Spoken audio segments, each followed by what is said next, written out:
Welcome back. After taking a little bit of a break for a few weeks, we are back with Indie Reads Aloud. And one of our favorite authors has come back again to read out loud to me because I like him so much. M Samland is back in the studio today. Jamie, thanks for coming back. Oh, thank you so much. Thank you. Thank you. It's always a pleasure to be on here. Love having you on the program because you've got such a great imagination. So much fun to listen to you. I just finished a crazy horror novel that from an author I've never heard of before, and it's really fun to be in that headspace. I was listening to an audiobook when I was on a long drive this past week. So I'm looking forward to your work because some of it, a lot of it, in the two books we're going to be hearing in the next couple of episodes are a little bit lighter than that horror stuff. So Oh, absolutely. Yes. it's kind of I see having you on the program for me is sometimes like a palate cleanser where I get something that I never expect and then I enjoy it. Well, thank you. That is really nice to hear, actually. Thank you. It's like a new kind of cheese. Uh, So for those of you who have not heard Jamie read before, first of all, go back and pick up all his other episodes because it's super fun and Jamie's a great storyteller. But let me just tell you a little bit about him. Jamie is a fantasy author based in Canton, Michigan. He is passionate about creating vivid worlds and compelling characters that transport readers to new realms of imagination, and he does this very, very well. Drawing inspiration from his love of storytelling, Jamie spends his free time playing board games, role-playing with friends, and indulging in other hobbies like, martial arts and home repair, because those things all go together. all hand in hand. When he's not writing, Jamie is often found lost in thought, dreaming up new and exciting stories to share with readers alongside his husband and their multiple kitty cats. Then remind us again the names of the cats because these things are important. There's Sheldon's the eldest, then Wolfgang and Cabot, and just last week we got Chuck. So he's a Yay, Chuck! brand Welcome new to the little one. family. I'm surprised he's not here right now, but he's off doing something else. Is Chuck a kitten or is Chuck He's a a... kitten, yeah. He's Oh, about fun. 10 weeks old, so Oh, he's very busy, very busy. I'm sure kittens Yeah. are like children, very busy. Oh, yeah. Oh, Um, very, very much. on today's episode, you're going to be reading from The Invisible Castle, which is a middle grade fantasy novelette. It's kind of an origin story, right? Can you give our Yes. listeners a little bit of an idea of where this story starts and where it will eventually take us? Yeah. So my first standalone novel, Arcanum, features Elvan Galmoth, and he's in that story. We see him. He's 19. He's alone in his manor house, and we see what the adventure that happens to him there. So, the Invisible Castle is 10 years before that. We see that he wasn't really raised by his parents. He was raised by the Knight Protectorate of the house, Sir Nerik Vazadon. So Vazadon always had these wild stories to tell the kids, and they always thought it was all fiction, but it was all actually true. So actually, one of the first things I think it was before I actually published my first book. I wrote a short story for a contest starring Sir Nerik Vazadon and submitted it. It was about a magic sword that he had that was a sentient magic sword. It was extremely crude, and I did not win the contest because it was just too crude, they said. Language, yeah. Yep, yeah. So it was a lot of fun to write. So this one is the much. So that also was a story that he was telling the children. So I had this goal in mind if I wanted to write kind of a book of novelettes of him telling stories to the children as they grew older. And then I could play around with how his storytelling would evolve over time as well. So Oh, um, that's fun. yeah, it would be fun to just kind of dive into the character and see how the three Galmoth siblings grow over time, but then also see how he's able to develop this relationship with kids that he's essentially raising. So the Invisible Castle is the first story when he's first saddled with having to babysit these three kids during a thunderstorm. The story that he tells them. Oh, a thunderstorm story. I love those. All right. When you are ready, sir, please take the microphone and read aloud.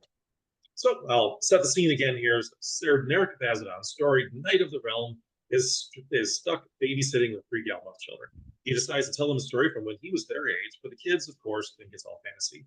Vazadon and his friends found an invisible castle just off the beach, apparently washed up from a storm. They enter, meet the mysterious butler Thornton, and begin to explore.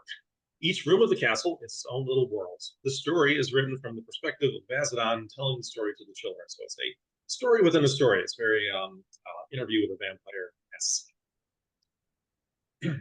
We knew it must be the dining room by how the knob brass, the knob was brass wrought into the shape of a cooked turkey, and the plates a selection of steamed vegetables. Opening it, we expected something grand beyond what would fit inside the castle, but still we were shocked. Two long tables lined the outer walls of the cavernous banquet hall, each with enough chairs and benches to seat 100 comfortably. At the far end, a head table draped with a cream cloth stood raised a few feet above on a dais. Through the center, the lids of 6 silver dish covers gleamed in the glow of 1,000 candles overhead. Emil pushed past us to rush the table, tossing up the lids, keeping a sliced roast beef warm. He snagged a plate from the stack at the banquet's table's end and shifted half the roast onto it before moving on to the next, a platter of steamed purple carrots.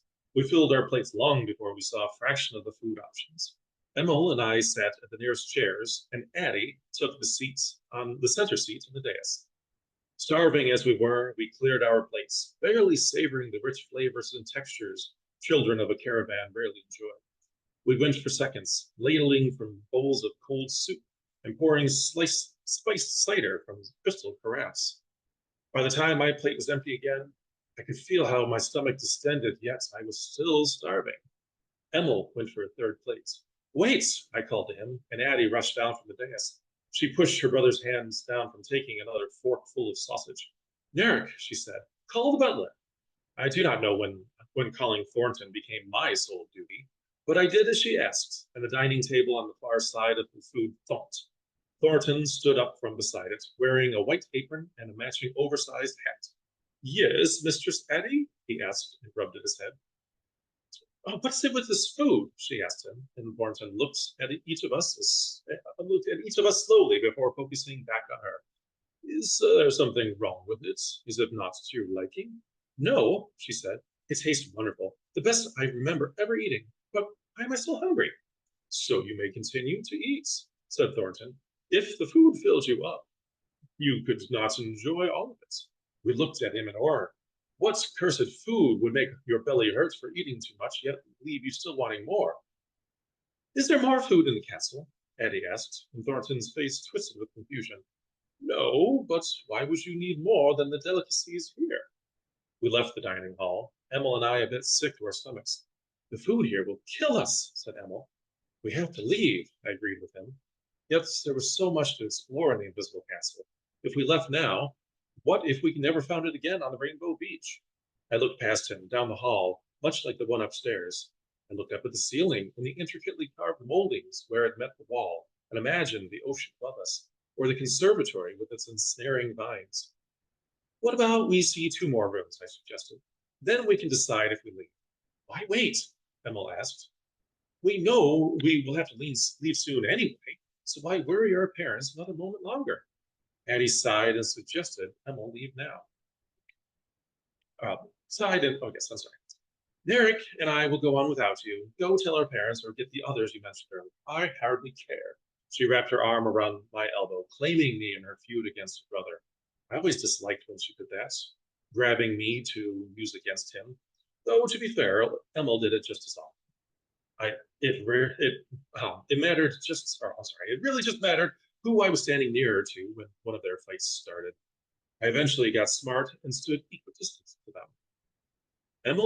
Emil decided he should leave, and he turned without another word. We could see the front door, and it was not until he was walking to it that I remembered how we could not open it before. If Emil remembered, he hit it in his confident stride. He reached the door, grabbed the handle, tugging it with his slight frame. The sound of a single locked tumbler echoed through the entrance, and the door pulled open. Addie and I ran over to it, just in time to see Emil jump down, splashing into the waves, and trudging towards the Rainbow Beach. Please do not stand there with the door open, said Thornton from behind us, making us jump. We whirled around to see him with a bottle of varnish in one gloved hand and an oily rag in the other. He gestured at the open door behind us, and Addie closed it with one last glance at her brother, deciding for us that we would remain a bit longer. Emil has left, said Thornton, and I wondered when he decided to call us master or mistress or not. This is a shame, but makes a simpler task of dividing the castle. Will one of you take the upstairs and the other down? One the left, one the right, or do it by room? He grinned strangely, pulling back his lips to show too many teeth. What do you mean by dividing up the castle? I asked him. Why would we want to do that? Thornton's grin faded to his usual stoic stare. The invisible castle has gone too long without a master or mistress. One is required to keep the castle in top order. Order? I asked. You seem to be doing an excellent job of that, Thornton. He laughed, not a thing of joy and mirth, but a dark chuckle. Follow me, he said, and led us towards the hall opposite the dining room. He set his varnish and rag on a side table as he went. I counted off the doors, trying to make out the details of their knobs or the words on their plaques, but this hall seemed dimmer. Addie and I nearly ran to keep pace with Thornton's long, graceful strides. He finally stopped at the door at the end of the hall, rather, where the hall bent to continue, just as long to the left. The letters stamped into the plates of the door were jumbled, but I could see the knob quickly before. I could not see the knob quickly enough before Thornton took it in a white gloved hand, throwing it wide. The room was a library or study, but lacked the usual forces that kept everything in place on the ground. Books, shelves, inkwells, and loose parchment floated through the air, slowly turning as if trapped in a calm tornado. This, said Thornton, without someone claiming the castle, this is a sort of chaos that begins to infect the rooms. How am I supposed to dust a room like this? Addie looked ready to jump in and experience weightlessness, but Thornton pulled the door closed. What happened to the last master of the castle? Addie asked, as if in response, or rather in an attempt to avoid her question. Thornton bade us to follow him down the hall, 3 doors, to a knob shaped like a flame. He opened it to a dark cavern, his floor glittering with gold gems and trinkets. Mounds of it all, laying atop it, curled into a tight ball, was a lizard about the length of my forearm. My forearm as it was then, not the length that it is now, of course. It stood, stretched, stared at us for a breath, and laid back down, facing the other direction. Thornton closed the door. The library is in chaos, and the dragon has shrunk. What more evidence do you require of a castle's need of you? Addie took my elbow and tugged me back down the hall. We just need a moment to discuss, she said to Thornton, and we rounded the corner back toward the main foyer. I think if we agree to take the castle, he would never let us leave, she said in a hiss, though I was sure Thornton could hear everything said anywhere and at any volume. What do we do? I asked. We have to leave. If we stay, the food will kill us. If we stay too long, our parents will kill us when we finally do return. I nodded my agreement. All the doors with their unique knobs and plates called to me, but I knew we would have to go home. We started toward the foyer and main entrance. Leaving, called Thornton, and stepped into sight before us. He folded his gloved hands in front of himself, looking exactly as he had when we first met him on the stairs. Our parents will wonder after us, I said, kept my pace, hoping to walk smoothly around the butler and out the front door. He looked down at us as we passed, but did nothing to stop us. I took the heavy knob in my hands and pulled. Nothing. It would not budge. Thornton repeated the invisible castle's need for a master. Addie said that was not our problem. We were only children. Please, she said, and glanced at me, trying to tell me something with her eyes that I could only guess in a moment. She licked her lips, nervous, and took a deep breath before looking at Thornton again. I will go after my brother, and bring him back, she said, and flipped to look at me. I was beside myself. Did she mean to leave me alone in the castle? Could she even convince Emil to return, if that was even her true intention? What would each of you have done in my stead? Sir Vazadon looked first at Elvin. I'd let her go, he said, setting down the thin cracker he'd been arranging on piled cheese. He'd been arranging a pile of cheese upon, wiping his hands on a cloth napkin. She probably meant for you to trust her with all those looks she was giving you. Vazadon nodded and looked next at the other Galmoth brother. What about you, Bennick? I wouldn't want her to go.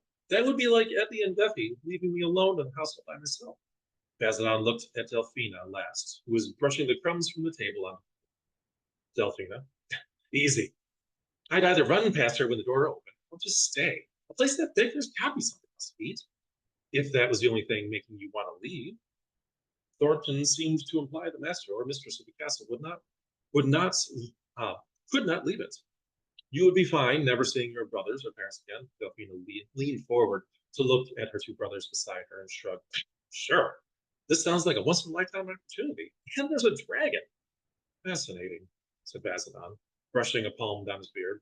One would trust their friends to their word, another beg her to stay. Another casts out the friend and take ownership of the castle. I find it interesting to have such varied responses from three raised only years apart. Not like Mom and Papa are around enough to miss when they leave, Delphina said, into the last of her hot chocolate. Her brother said nothing, which was enough to know they agreed, at least in partly. So what did you do? Sir Vazadon looked across the three children, frowning at their shared sadness. The heirs of one of the most noble houses, they were want for nothing, except their manor house was a sprawling estate, and they were an hour from anyone else. Their parents were frequently away. Though, when Selena and Miles Galmoth were at home, they were often had their noses buried in a shipping manifest or a crystal bottle of imported whiskey, respectively.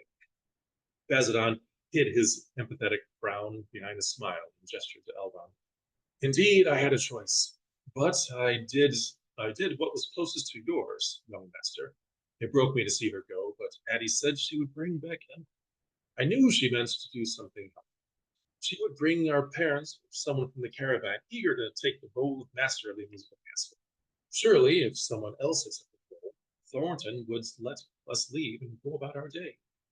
The butler seemed to notice the glances between Addie and I, and looked between us, perhaps searching for some hint at our intentions. If he distrusted us, he said nothing, and nothing showed in his impassive expression.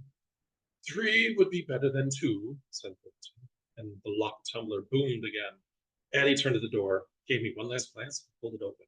She hopped into the surf and looked back at me after a few steps as the door swung shut again. No, I never even considered fleeing at the moment. I gave my word in an implied sort to Thornton, and even then, my honor would not allow me the thought of betraying him. The door shut and cut off the sound of the gently breaking waves, gulls in the fresh, salty air. Left in the silence, still space behind Thornton, I contemplated the hopelessness of the situation. What if he forced me to stay in the castle even after Eddie returned? Who might she even bring to save me? A little bit of time left, I think. A little bit of time? Yeah. Yeah. Thornton stared at me, and I awkwardly stared back at him. Should I continue to explore on my own, or wait for Addie and Emma to return? I waited for what felt like hours, but might have only been 10 minutes, kicking at the thick carpet and wandering the foyer to look closer at the armor and weapons. I had always found swordplay fascinating to watch, the skill and cunning expressed in the length of wood or metal, but I never had the opportunity to practice. Maybe the invisible castle would have my chance to try it out. Thornton, is there a place I can play with the sword? I asked. The butler grinned, almost ready to chuckle. Master Nerik, one does not play with swords. They are noble tools for noble deeds. I was rightly impressed by his quick response. Is there a room I can use one in? I asked. The training room is down the hall, the 7th room on the right. He pointed in the direction of the floating library and shrunken dragon. Despite him threatening to hold me in the castle, I thanked him and left. He took up the varnish and rag and went up the stairs. Counting up the doors, I stepped in front of one with a knob shaped like a knight's shield and training area stamped on a brass plaque. Within it, I stood on the sandy floor of a massive bowl-shaped arena, like the one I'd read about in epics. Seating for hundreds curved upward around me, all empty, of course. Rows of assorted weapons lined the walls of racks, barrels, and on tables. I recognized the swords, hammers, and staves, but there were just as many I'd never seen or read about. Training dummies of different size and uses dotted the arena floor. Some for swordplay, others for unarmed martial combat. I picked up the largest sword I saw, or rather tried to, swung it once, nearly tipped over, and put it back for a wooden short sword. Now what? I asked no one. I assumed Addie would ask Thornton for the whereabouts and find me here, but I could hardly practice swordplay for my first time on my own. Thornton, I called for the butler to see him walking from a wide gate on the far end of the arena. wearing padded sparring gear. He adjusted the forearm gauntlets, or forearm guards, with a helmet under his arm as he approached me.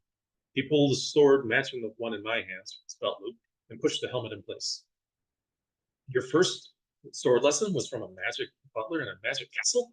Elvin asked, smirking. It was, Vazadon nodded. It was perhaps the greatest lesson in swordplay I have ever received. I am trained under all the great masters of the world. Thornton never said a word, but I understood I was to mimic his stance and movements. Finally, muscles aching and bruised from 1,000 failed feints, I asked Thornton how long we'd been at it. His response was, nearly 4 hours, it would seem. It would seem Addie could not convince her brother in a timely manner. The idea of Addie abandoning me to the castle slipped through my mind, but I shoved it away. She was my friend. Friends do not abandon each other to a life of solitude in the magic, invisible castles. I imagined her wading through the surf with all the other caravan members, searching with their arms outstretched, hoping to bump into the castle. She was surely out there. I would have left you, Delphina scoffed with a devilish smirk. Well done. I'm always so excited when you read. It's so much fun. So here's the thing I was thinking about as you were reading. This is an origin story of sorts, because Yes. you're taking us back to before you wrote the novel. Yes. But you wrote this after you wrote the novel. So Yes. Yes. how did you in your head step backwards in time? How did you figure out how to do that? One of the things that I really had to develop during the novel was the relationship between the 3 siblings. So the main story is Elvan, and he's working mostly against his sister Delphina, and that the brother Benek becomes involved as well. So I had to figure out what the relationship was, then kind of step back and see how that might have developed over time, and show each of those kids also has their pretty distinct personality in the present. So how might we see that as kids as well? So how to write a prequel? Yeah, and then also with Sir Vazadon having to his stories now would be much more adult, but him stepping back to be a little bit more simple in his language was a lot of fun. So did you have this material? I know when I sit down to write something, I make up very involved character maps, and I'm a passionate plotter, so I do very involved plot maps. Did you have this source material when you went back to write the prequel, or did you have to make it up? So for Arcanum, I did significant plotting for all of the characters. I have full manifestos of all of the characters and everything they've done. So I had all of that to draw upon, sure. And actually, you'll absolutely hate Sister of Plotter. You'll hate how I came up with this. I was intending to write this for NaNoWriMo, I think 2 years ago, and I was just going to write 5 novelettes of Vazadon telling the kids stories, and I came up with the names, and that was as far as I was going to go until NaNoWriMo started. So I came up with Invisible Castle, The Ring of Storms. There was something else about a potion, like a potion master. So I came up with these titles.